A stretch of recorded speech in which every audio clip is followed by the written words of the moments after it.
Hello दोस्तों, कैसे हो आप सब। आप सभी को प्यार भरा नमस्कार। स्वागत है आपका अपने यूट्यूब चैनल पॉइंट एजुकेटर में। और यहाँ हम मोस्ट इम्पोर्टेंट टॉपिक्स करते हैं सभी एग्जाम के लिए। आज ऐसी ही एक most important theory R B Cattell की थ्योरी मैं आपके लिए लेकर आई हूँ, जो कोई भी टीचिंग एग्जाम देंगे आप उसमें काफी बार पूछी जाती है और क्वेश्चन आता ही आता है। तो आज हम करने वाले हैं रेमंड कैटल की ट्रेड थ्योरी। अभी तक हमने पढ़ी है टाइप थ्योरी, आज हम करने वाले हैं ट्रेड थ्योरी। तो ट्रेड थ्योरी, ट्रेड को हिंदी में कहते हैं शील गुण। क्या कहते हैं? शील गुण। ठीक है। और ट्रेड, इसकी पूरी थ्योरी का नाम क्या है? फैक्टर एनालिटिक ट्रेड थ्योरी, ये इनका पूरा नाम है। हिंदी में कहे तो कारक विश्लेषणात्मक शील गुण सिद्धांत। ठीक है। और ये 1990 में दिया था इन्होंने। अब ट्रेड क्या होता है? पहला क्वेश्चन तो माइंड में यही आ रहा है कि ट्रेड होता क्या है, किस आधार पर ये थ्योरी है। अब ट्रेड होता है ना, ये शील गुण। ट्रेड यानी शील गुण क्या होता है? किसी भी व्यक्ति की व्यक्तिगत विशेषता होती है। किसी व्यक्ति की व्यक्तिगत विशेषता होती है जिसके आधार पर उसके व्यक्तित्व की, पर्सनैलिटी की व्याख्या की जा सके। और उसकी जो ये विशेषता है ये सतत रूप से चलती है, कंसिस्टेंट होती है। ठीक है, पूरे जीवन चलती है और वो वैसे ही उसी आधार से सोचता है, बिहेव करता है। तो हम किसी भी ट्रेट के आधार पर व्यक्ति के फ्यूचर में जो वो बिहेव करने वाला है, बिहेवियर है, उसको प्रिडिक्ट कर सकते हैं, उसको हम अनुमान लगा सकते हैं। तो वो होता है हमारा ट्रेट। याद रहेगा। अब ट्रेट के आधार पर थ्योरी दे दी। तो personality traits according cattle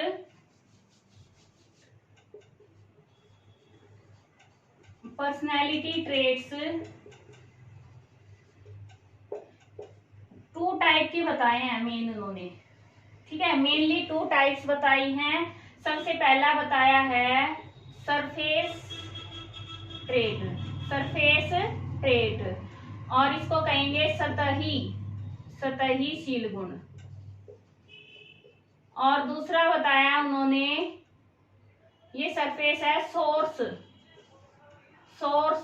trait, और सोर्स को कहेंगे स्रोतशील गुण। कितने बताए? टू टाइप बताए हैं मेनली, सरफेस एंड सोर्स। ठीक है, सरफेस एंड सोर्स। अब सरफेस ट्रेट क्या होते हैं? वो ट्रेट जो दूसरों को दिखाई देते हैं, तुरंत दिखाई दे जाते हैं, वो होते हैं सरफेस ट्रेट। जो बाहरी रूप से दिखाई देते हैं वो गए सरफेस ट्रेट।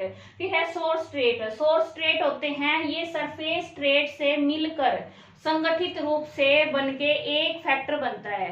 ठीक है, तो ये क्या है? संगठित होते हैं। संगठित तो ये भी होते हैं, लेकिन ये फैक्टर नहीं बनाते, कारक नहीं बनता, एक नहीं बनता, उनका एक ग्रुप, ये नहीं कि हम उनको एक उसमें डिफाइन कर दें। ठीक है, लेकिन इनका क्या होते हैं? ये फैक्टर होते हैं, एक फैक्टर बन जाता है इनका। अब इसको एग्जांपल से समझाऊंगी, जब आपको अच्छे से समझ आएगा। अब देखो इसको हम कैसे समझ सकते हैं।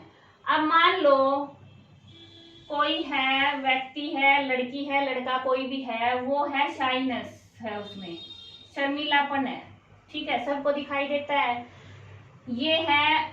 फिर उसके अंदर एक और गुण है कि वो डिसलाइक क्राउड्स, भीड़ को डिसलाइक करता है। ठीक है, फिर एक उसमें और गुण है, वो क्या करते हैं? क्वाइट रहता है, चुप।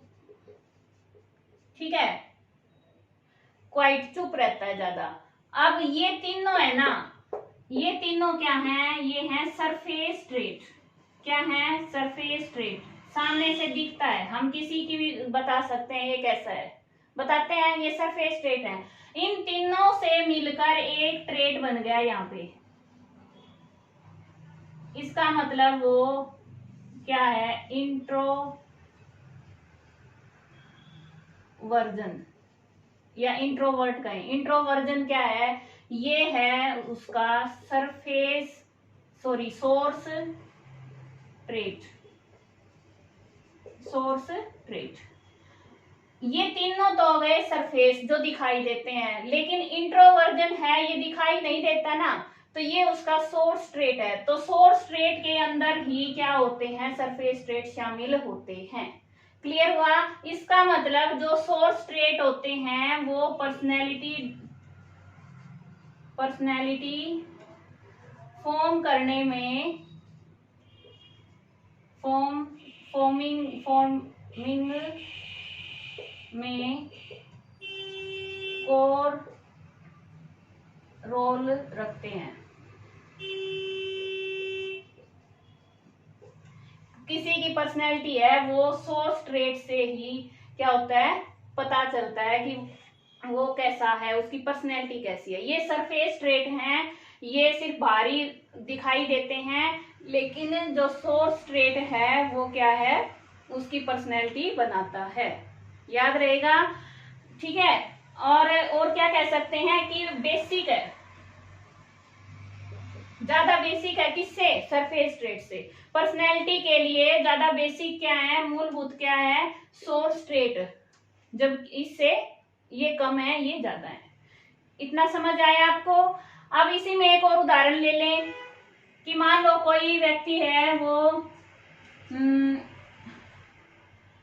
क्या कहें, कोऑपरेटिव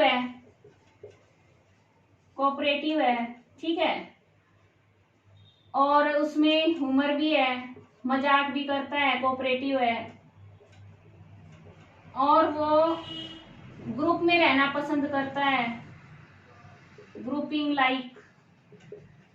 में रहना पसंद करता है। तो ये तीनों किसको शो कर रहे हैं भाई, ये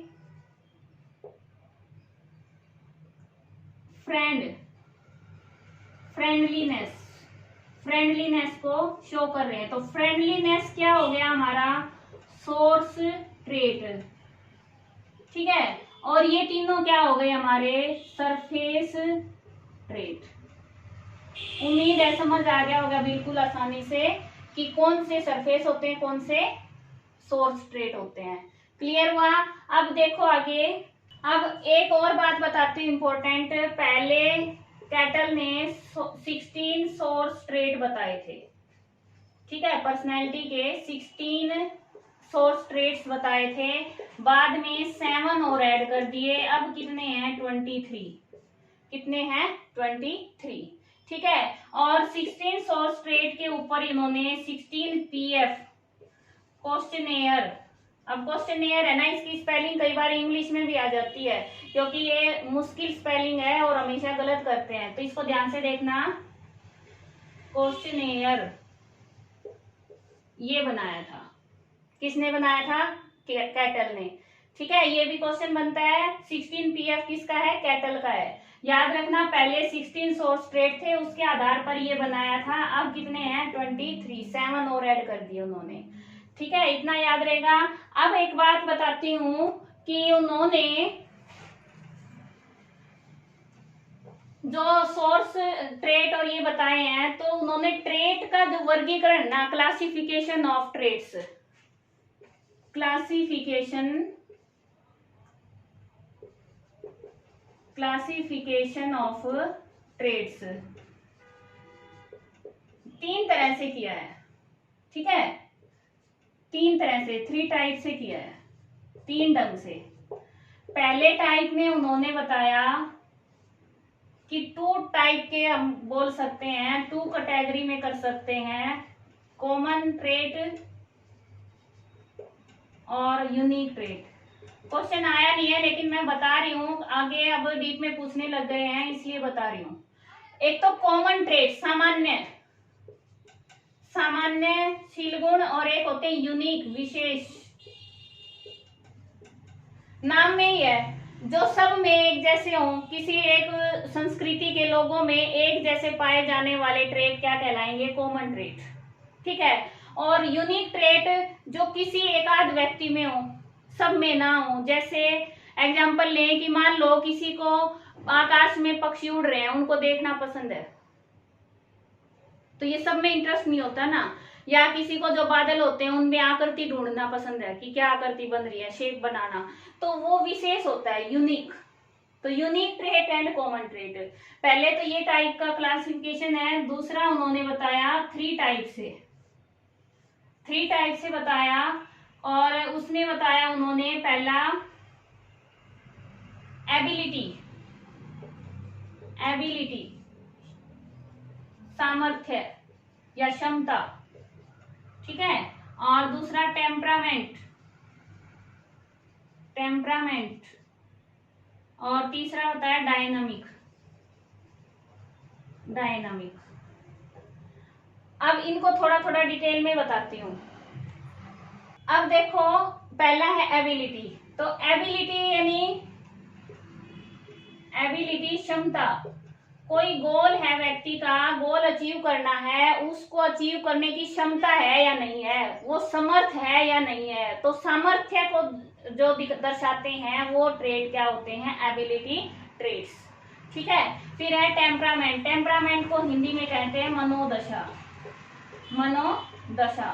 अब मनोदशा, मन की स्थिति कैसी है, यानी जो गोल है, लक्ष्य है, उसको कैसे प्राप्त करेगा, कैसे प्राप्त करेगा। एनर्जी लेवल इसमें आएगा, एनर्जी लेवल।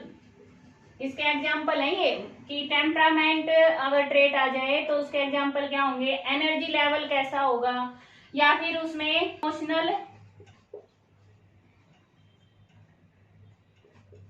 इमोशनल रिएक्टिविटी, कि इमोशंस कैसे रिएक्ट करता है, वो किसी स्थिति पर कैसे रिएक्ट करता है, वो उसका टेम्परामेंट होता है। समझ आया। अच्छा, इसके बाद डायनामिक होता है गतिशील गुण। ये मैं एक वीडियो में करवा चुकी हूँ। डायनामिक यानी कि व्यक्ति है वो व्यक्ति का व्यवहार है वो लक्ष्य के प्रति अग्रसित करते हैं। मतलब क्या है कि उसको डायरेक्ट करते हैं, गोल को प्राप्त करने के लिए व्यक्ति को डायरेक्शन देते हैं, ठीक है। उसको लक्ष्य निर्देशित व्यवहार करने के लिए प्रेरित करते हैं, वो होते हैं हमारे गतिशील डायनामिक ट्रेट्स। इतना याद रखना है, बस इतना ही कर लो। अच्छा, इसके बाद तीसरा वर्गीकरण जो मैंने बताया है वो है surface trait and source trait. तो तीन तरह से वर्गीकरण बताया है, रखना। एक, तीन तरह के ये दिए हैं, दो तरह से ये दिए हैं, सरफेस और सोर्स, और दो तरह से स्टार्टिंग में कॉमन और यूनिक। तीन तरह से उन्होंने क्लासिफिकेशन किया है, याद रखोगे ना। अच्छा, अब बात करें इन सब में सबसे ज्यादा इंपॉर्टेंस उन्होंने डायनामिक ट्रेट को दी है। किसको दी है, डायनामिक ट्रेट को। उसमें जो हमने तीन पढ़े थे वो करेंगे। सबसे पहले उन्होंने डायनामिक ट्रेट्स के थ्री काइंड बताए हैं। क्या बताए हैं, अर्थ, सेंटीमेंट एंड एटीट्यूड्स, ये बताए हैं, ठीक है। Three kinds. डायनामिक ट्रेट के एग्जाम्पल क्या होंगे, जैसे इंटरेस्ट है, इंटरेस्ट कम ज्यादा होता है ना, गतिशील है इंटरेस्ट, और मोटिवेशन हर किसी में अलग अलग होता है, सेम नहीं होता ना, इसलिए। तो ये इसके एग्जाम्पल हैं डायनामिक ट्रेट के, पेपर में आ सकता है। अब बात करें अर्ज की, इसको कई बार ऐसे भी लिखा आ जाता है पेपर में, हिंदी में आया था तो उसको तीव्र इच्छा बोला था पेपर वालों ने, ठीक है। ये है। तो अर्ज क्या होते हैं, जो हमने इंस्टिंक्ट वर्ड पढ़ा था, ड्राइव वर्ड पढ़ा है उसके इक्वल ही इसको मान सकते हैं, यानी an innate psychophysical disposition.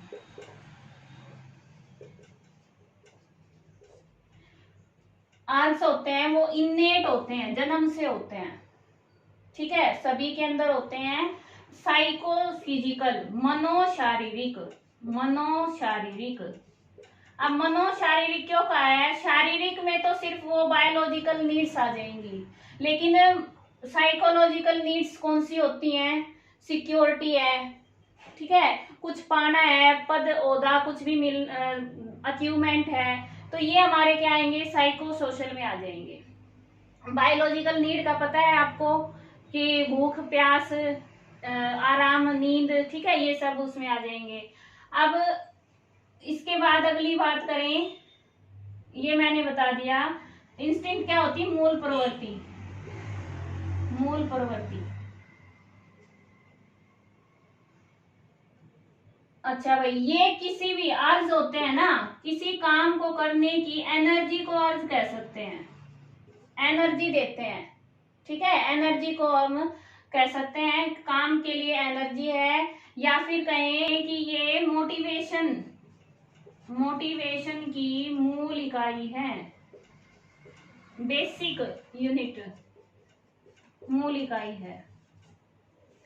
Motivation कहाँ से होगा? सबसे पहले इससे ही होगा, ठीक है। इसकी जो संख्या बताई है वो 11 बताई है। कितनी बताई कैटल ने? 11 बताई है। मैं कुछ के नाम बता देती हूँ, जैसे हंगर है, क्यूरियोसिटी है, उत्सुकता, और एंगर गुस्सा, ठीक है, और इसके साथ प्रोटेक्शन सुरक्षा। इस तरह से ये 11 बताए हैं कैटल में, ज्यादा डिटेल में नहीं पूछते, इतना याद रखना। अब बात करें सेंटिमेंट्स, तो सेंटिमेंट्स के बारे में देखो। अब नेक्स्ट करवा रही हूं मैं सेंटिमेंट्स, इसको क्या कहते हैं? मनोभाव। अब जो अर्जित थे वो तो इननेट होते हैं, लेकिन ये सोशल एनवायरनमेंट से होते हैं, सोशल एनवायरनमेंट से प्रभावित होते हैं, ठीक है, लर्निंग से होते हैं, सीखने से होते हैं, ठीक है, सीखने से प्रभावित होते हैं। तो सेंटिमेंट क्या हुआ कि जैसे हर व्यक्ति नौकरी को लेकर, पति पत्नी को लेकर, बच्चों के प्रति या धर्म के प्रति अपने अलग विचार रखता है, अपने अलग फीलिंग होती है, उसके सेंटिमेंट्स अलग अलग होते हैं। तो किसी भी धर्म और पति पत्नी या फिर किसी रिश्ते के प्रति व्यक्ति का एक खास तरह का व्यवहार होता है, वो होता है हमारा सेंटिमेंट, ठीक है। ये जो मनोवृत्ति सीखी गई हैं, व्यक्ति ने जन्म लेने के बाद सीखी हैं, उनका एक पैटर्न होता है, याद रहेगा। अब इसके बाद अगर बात करें, हमारा अगला है सेंटिमेंट के बाद क्या था? एटीट्यूड। अब एटीट्यूड बताने से पहले मैं डिफरेंस बताती हूँ, अंतर बताती हूँ। पेपर में क्वेश्चन भी आया था आज और सेंटिमेंट में, सेंटिमेंट का क्वेश्चन आया था, ठीक है। तो सेंटिमेंट है वो लर्निंग से हुए हैं, और आज है वो इननेट है। तो इननेट है, जो भी बायोलॉजिकल नीड्स है, क्या वो कभी खत्म होंगी जीवन में? नहीं होंगी ना। रेशियो कम ज्यादा हो सकता है, किसी के जीवन में कुछ महत्व ज्यादा, किसी को ज्यादा होता है, किसी को कम होता है। कोई तो खाने के लिए जीता है, कोई जीने के लिए खाता है, समझते हैं आप। तो अर्थ होते जरूर है, परमानेंट होते हैं ये, ठीक है, परमानेंट होते हैं, लेकिन सेंटिमेंट स्थायी नहीं होते, परमानेंट नहीं होते। ये टाइम अनुसार चेंज हो जाते हैं और धीरे धीरे कई बार खत्म भी हो जाते हैं। जब ज्यादा टाइम निकल जाए तो किसी के प्रति, मान लो पति पत्नी है, उनका तलाक हो गया, पहले उनमें प्रेम था, डाइवोर्स हो गया, धीरे धीरे टाइम बीतता गया, तो उसका जो उसके प्रति भाव था, व्यवहार था, वो चेंज हो गया, या खत्म हो गया एक किस्म से। तो सेंटिमेंट चेंज हो जाते हैं या फिर टाइम के अनुसार ये समाप्त भी हो सकते हैं, लेकिन अर्थ हैं वो समाप्त नहीं होंगे, ये कम ज्यादा हो सकते हैं, इनकी क्वांटिटी कम ज्यादा हो सकती है, रेशियो कम ज्यादा हो सकता है। ठीक है, समझ आया। अब करेंगे हम एटीट्यूड। अब है एटीट्यूड। अब एटीट्यूड्स क्या है? कैटल ने बताया कि एटीट्यूड यानी मनोवृत्ति। मनोवृत्ति, एटीट्यूड किसी व्यक्ति के, किसी भी अन्य व्यक्ति के लिए, क्षेत्र के लिए, वस्तु के लिए जो अभिरुचि होती है, उसकी पर्सनल अभिरुचि, इंटरेस्ट होता है, वो होता है हमारा एटीट्यूड। किसी अन्य व्यक्ति के प्रति, किसी वस्तु के प्रति, किसी क्षेत्र विशेष के प्रति जो भी अभिरुचि होती है वो हमारा एटीट्यूड होता है। ठीक है, तो एटीट्यूड को हम ओवर्ट बिहेवियर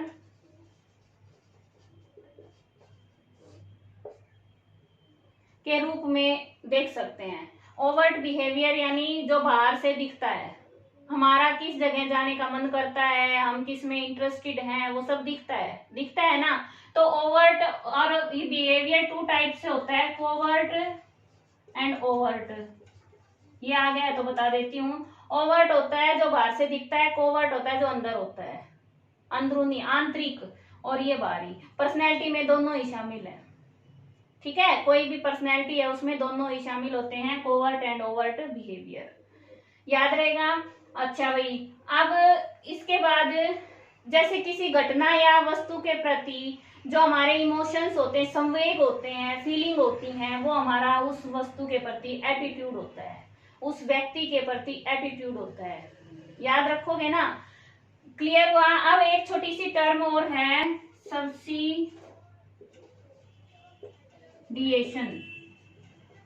सब्सिडिएशन यानी सहायिकी। जो ये तीनों है ना हमारे, कहाँ लिखूं? यहाँ लिख देते हो। आर्स, सेंटिमेंट, एटीट्यूड, ये आपस में सहायक होते हैं, सब्सिड्यूरी होते हैं, एक दूसरे के सहायक होते हैं। कैसे होते हैं? जो एटीट्यूड है वो तो सेंटिमेंट के सहायक हैं, ठीक है, और सेंटिमेंट हैं वो अर्जित के सहायक हैं। ये रिलेशन कई बार पूछ लेते हैं। एटीट्यूड है वो सब सेंटिमेंट के सहायक हैं, सब्सिड्यूरी हैं, और सेंटिमेंट है वो अर्जित के सहायक हैं। याद रखना ये रिलेशन। उम्मीद है समझ आया होगा, और मैंने कोशिश की है कि जो इम्पोर्टेंट है आपके लिए वो सब इस वीडियो में मैं आपको करवाऊं। और फिर भी अगर आपको कोई डाउट है तो आप कमेंट में बताएं, और या फिर टेलीग्राम ग्रुप ज्वाइन करें, वहां पर आप अपनी प्रॉब्लम लिख सकते हैं। Thanks for watching. आपका दिन शुभ हो, और भाई लाइक और शेयर करना ना भूलें, कमेंट करें कि कैसा लगा। Thanks for watching. आपका दिन शुभ हो। धन्यवाद।